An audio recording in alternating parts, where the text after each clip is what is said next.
Hello everyone. DPS weekly test maths class 10th ये last year का paper है। इसका सॉल्यूशन करने वाले हैं हम। ओके, इसके पहले एक इंफॉर्मेशन, अगर किसी भी स्टूडेंट को अपना मैथ्स टेस्ट फाइल प्रिपेयर करना है जो मैथ्स के लिए बहुत इंपॉर्टेंट होता है, तो आप हमारे यहाँ topic wise test and full syllabus test, जब सिलेबस फिनिश हो जाएगा उसके बाद हम around 8 pre boards, more than 8 pre boards कर रहे होते हैं। 8 प्री बोर्ड्स करते ही हैं, 8 फुल सिलेबस टेस्ट कर रहे होते हैं। तो जिस भी बच्चे को टेस्ट फाइल या फिर टेस्ट फाइल प्रिपेयर करने के लिए ज्वाइन करना है, इंक्वायरी करना है, वो कॉन्टैक्ट कर सकता है। ओके, सॉल्यूशन देखते हैं। ये लास्ट ईयर का पेपर है, 25-26 weekly test maths class 10th DPS. Okay, first question multiple choice question है। If LCM of A and 18 is 36 and HCF of A and 18 is 2, then A is equal to. Okay, तो यहाँ ये formula use होगा आपके question paper में। इस फॉर्मूले पे बेस्ड क्वेश्चन रहते ही है। Product of two numbers is equal to LCM into HCF. Numbers है यहाँ A and 18, it means product of two numbers A into 18 is equal to product of their LCM and HCF। LCM is 36, HCF is 2, 36 into 2। तो यहां से आप solve करने पे हमें A equal to 4 मिलता है। आंसर C करेक्ट है। Okay, next question. 3 farmers have 490 kg, 588 kg and 882 kg of wheat respectively. Find the maximum capacity of a bag so that the wheat can be packed in exact number of bags. Okay, ये LCM HCF का word problem है। आपको ये check करना है कि ये HCF find करना है LCM। तो यहाँ सिंपल सा मेथड है, maximum capacity first and exact number of bags. Exact number of bags it means वो नंबर इन 3 नंबर्स को एग्जैक्टली डिवाइड कर रहा होगा। Exact number of bags it means जो भी रिक्वायर्ड नंबर है वो इन 3 नंबर्स को एग्जैक्टली डिवाइड कर रहा होगा। इट मींस इस इन 3 नंबर्स का फैक्टर्स होगा। और यहाँ maximum capacity of bag it means highest factor होगा। इट मींस हमें HCF फाइंड करना है। Exact number of bags it means factor, maximum capacity of bag it means highest factor, it means हमें HCF find करना है। ये prime factorisation method है। हमने 3 नंबर्स का प्राइम फैक्टराइजेशन कर लिया। फिर आप चेक करोगे 2 कॉमन है एंड 7 स्क्वायर कॉमन है। 2 into 7 square is equal to 98 kg। Okay, 98 kg it means maximum capacity of bag is 98 kg। A option correct है। ए ऑप्शन करेक्ट है। अगर कोई प्राइम फैक्टराइजेशन नहीं, लॉन्ग डिवीजन से करना चाहता है तो लॉन्ग डिवीजन से भी आप HCF फाइंड कर सकते हो। ये अगर नंबर्स बड़े हैं तो long division method comparatively easy होता है। हमने दोनों ही मेथड अपने ऑफलाइन क्लास में डिटेल में किए हैं। Next question, if 1 0 of the quadratic polynomial x square plus 3x plus k is 2, then the value of k is. Okay, यहाँ सबसे फर्स्ट स्टेप, ऐसे क्वेश्चन में आप पॉलिनोमियल को p ऑफ x एज्यूम कर लिया आपने, और क्योंकि 2 वन ऑफ द जीरो है it means p of 2 zero होना चाहिए। इट मींस x के प्लेस में हमने 2 सब्स्टिट्यूट किया, हमें k में एक लीनियर इक्वेशन मिल रहा होगा एंड लीनियर इक्वेशन हमने सॉल्व किया। k equal to -10, b is correct answer. Okay, next आप सेकंड मेथड से भी कर सकते हो। बहुत बच्चे इस मेथड से भी करते हैं, अल्फा एंड बीटा मेथड, इसलिए मैंने ये मेथड ही बताया है। हमने ये भी डिटेल में डिस्कस किया अपने ऑफलाइन क्लास में। Okay, next question number 4, alpha beta are zeros of x square minus 6x plus k. What is the value of k if 3 alpha plus 2 beta is 20? Okay, alpha beta 0 है, it means हमारे पास formula है alpha plus beta is equal to minus coefficient of x by coefficient of x square. तो alpha plus beta का value मिल गया हमें। हमने इस पॉलिनोमियल को सबसे पहले f ऑफ x एज्यूम कर लिया। हमें sum of zeros alpha plus beta मिल गया and product of zeros equal to k। It means basically हमने अगर प्रोडक्ट ऑफ जीरोस फाइंड कर लिया तो हमें k मिल जाएगा। इट मींस अगर हमने अल्फा बीटा का एग्जैक्ट वैल्यू फाइंड कर लिया तो प्रोडक्ट k के इक्वल होगा। ओके, एंड एक कंडीशन और गिवन है, 3 alpha plus 2 beta is equal to 3 alpha plus 2 beta is equal to 20। ये भी गिवन है। इट मींस यहां आप चेक करोगे, यहां हम सब्स्टिट्यूशन मेथड यूज कर सकते हैं। हमें अल्फा बीटा में हमारे पास 2 इक्वेशंस है, फर्स्ट एंड सेकंड, ये 2 इक्वेशंस है। तो फ्रॉम दिस इक्वेशन हम ये फाइंड कर सकते हैं beta is equal to 6 minus alpha, beta equal to 6 minus alpha, और इस वैल्यू को हम इस इक्वेशन में सब्स्टिट्यूट कर लेंगे। ये 3 इक्वेशंस हमने लास्ट पेज पे देखा।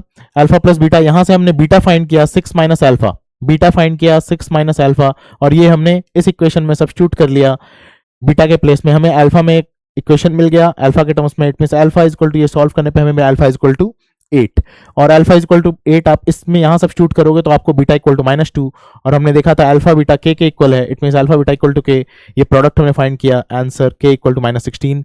इट मींस आंसर है a -16। Next question number 5, the pair of equations x equal to 0 and x equal to 5 has. ये क्वेश्चन आर.एस. अग्रवाल में इस टाइप के क्वेश्चंस नहीं है, बट हम अपने ऑफलाइन क्लास में डिस्कस करते हैं। एग्जाम्पलर में आपको इस टाइप के क्वेश्चन मिलेंगे, हम और भी इस टाइप के काफी क्वेश्चंस करते हैं, और अब सीबीएसई में इस टाइप के क्वेश्चंस आ रहे हैं, बट आर.एस. अग्रवाल में नहीं है। तो इसका ये जब आप इसे प्लॉट करोगे ग्राफिकली तो आपको पैरेलल लाइंस मिलेंगे। x equal to 0 means y axis, x equal to 5 line parallel to y axis, और ऑब्वियसली लाइन पैरेलल है तो इंटरसेक्शन नहीं होगा, इट मींस ये नो सॉल्यूशन का केस है, option A correct. Next question assertion and reasoning का question है ये। The HCF of two numbers is 16 and their product is 3072, then their LCM is 162। Okay, इसे वेरीफाई कर लेते हैं। हमारे पास ये रिलेशन है, product of numbers equal to HCF into LCM. जब इसे यूज करके आप एलसीएम फाइंड करोगे तो ये 192 आता है, बट यहाँ 162 गिवन है जो कि रॉन्ग है। ओके, तो इट मींस असर्शन फॉल्स हो गया, एंड रीजन में ये फॉर्मूला ही है HCF into LCM, reason correct है, it means D option correct है, assertion A is false but R is true. Next question, prove that 4 raised to power n can never end with the digit 0 where n is a natural number. Okay, यहाँ पे ये question based है, ये question NCERT में भी है। ये question based है फंडामेंटल थ्योरम ऑफ अर्थमेटिक पे।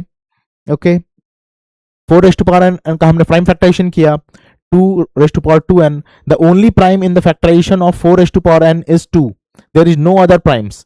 Okay, and by the uniqueness of, ये स्टेटमेंट आपके आंसर में होना चाहिए, by the uniqueness of fundamental theorem of arithmetic we can say that there is only 2 prime, there is only one prime, that is 2.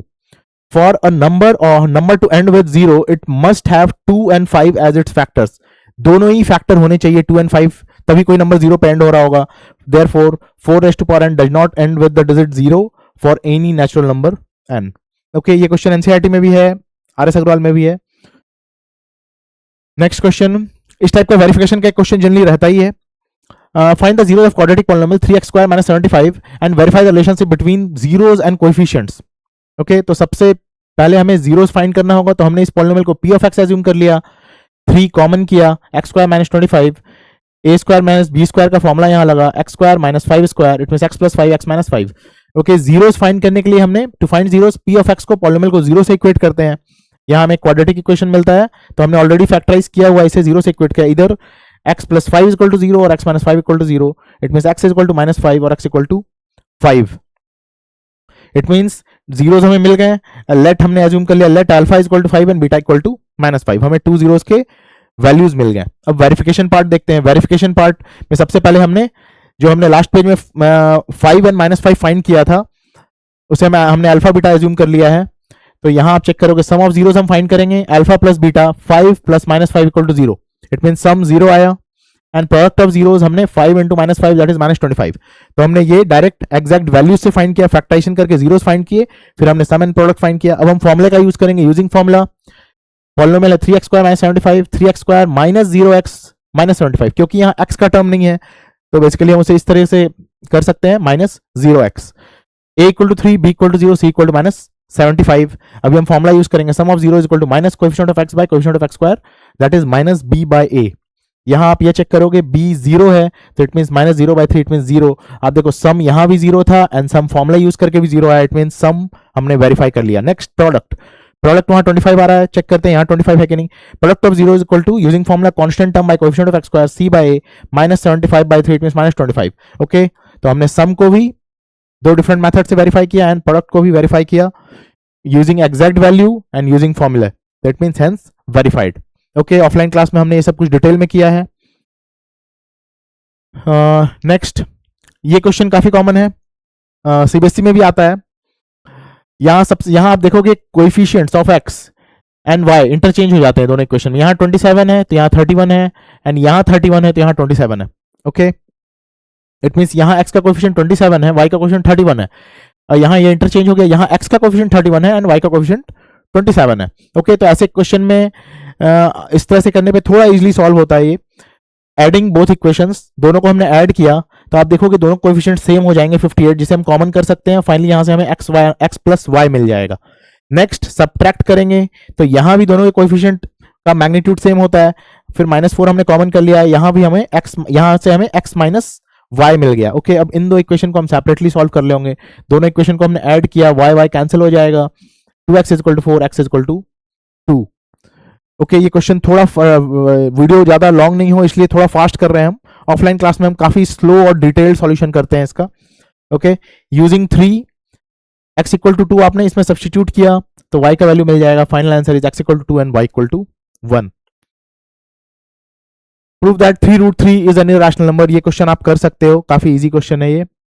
And next graphically solve, मैंने इसका solution बता दिया है, ये ग्राफिकली है, ये भी आप कर सकते हो। x equal to 3 and y equal to 2 solution है।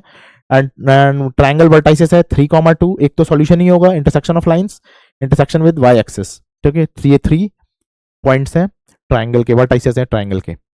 ओके ये लास्ट क्वेश्चन है। इस टाइप के क्वेश्चन आते हैं आपके एग्जाम में, आपको ये डिटेल रीड करना होगा, मैं डायरेक्टली सॉल्व कर रहा हूँ। Quadratic polynomial can be used to model the shape of many architectural structures. ये आप देखोगे इस टाइप का पैराबोलिक स्ट्रक्चर जो आता है, पैराबोला बोलते हैं इसे। क्वाड्रेटिक पॉलिनोमियल जनरली पैराबोला को अगर आप ग्राफिकली रिप्रेजेंट, या फिर आप क्वाड्रेटिक ऐसा बोल सकते हैं कि क्वाड्रेटिक पॉलिनोमियल को आप ग्राफिकली रिप्रेजेंट करो तो आपको पैराबोला मिलता है। ओके तो यहाँ फर्स्ट क्वेश्चन है। ये भी क्वेश्चन आता है कि पैराबोला किस क्वेश्चन किस ग्राफ को रिप्रेजेंट करता है। ओके तो आप बेसिकली क्वाड्रेटिक पॉलिनोमियल का ग्राफिकल रिप्रेजेंटेशन पैराबोला होता है, आपको ये याद रखना है। इस पे भी क्वेश्चन आए हैं, मैं वो भी एग्जैक्ट क्वेश्चन आपको करा दूंगा आपके क्वेश्चन, आपके एग्जाम में क्या क्वेश्चन आया था। First part, if the arc is represented by 10x, this arc is represented by 10x square minus x minus 3, then find its zeros यानी बेसिकली हमने इस पॉलिनोमियल को p ऑफ x अज्यूम कर लिया, फिर फैक्टराइज किया, फिर p ऑफ x को 0 से इक्वेट किया, तो हमें यहाँ पे जीरोज मिल रहे हैं 3/5 and x equal to -1/2। Okay तो इट मींस इस पॉलिनोमियल के जीरोज हो गए 3/5 एंड -1/2। नेक्स्ट पार्ट आप देखोगे, find the quadratic polynomial whose sum of zeros is 0 and product of zeros is 1। Okay तो यहां सिंपल फॉर्मूला का यूज कर रहे होते हैं हम, k where k is non zero real number, x square minus sum of zeros x and product of zeros plus product of zeros. ये बहुत ही जनरल यानी काफी कॉमन फॉर्मूला, इस पे क्वेश्चन आता है। पॉलिनोमियल आपने किया होगा, k times x square minus 0x plus 1, क्योंकि सम 0 है तो सम के प्लेस में हमने 0 रखा, प्रोडक्ट 1 है तो 1 रखा, फाइनली हमें ये पॉलिनोमियल मिल गया है। नेक्स्ट लास्ट पार्ट है third part, find the sum and product of zeros of polynomial this √3x square minus 14x plus 8√3। तो इसका सॉल्यूशन भी आप यहां चेक कर सकते हो, सम का वैल्यू ये है, प्रोडक्ट का वैल्यू ये, डायरेक्टली फॉर्मूले से कर सकते हैं हम वीकली टेस्ट के पहले हम ये हमारे क्लासेस ऑफलाइन क्लास में भी टेस्ट हो रहे हैं, और फुल सिलेबस टेस्ट अगर करना है किसी को, full syllabus test complete test file के लिए भी अगर किसी को इंक्वायरी करना है तो हमारे कोचिंग पे ऑफलाइन क्लासेस पे इंक्वायरी कर सकता है। ओके इस नंबर पे नंबर मेंशन है, और हमारा आप इंस्टा अकाउंट भी फॉलो कर सकते हो, हमारा यूट्यूब चैनल भी सब्सक्राइब कर सकते हो। Okay thank you so much.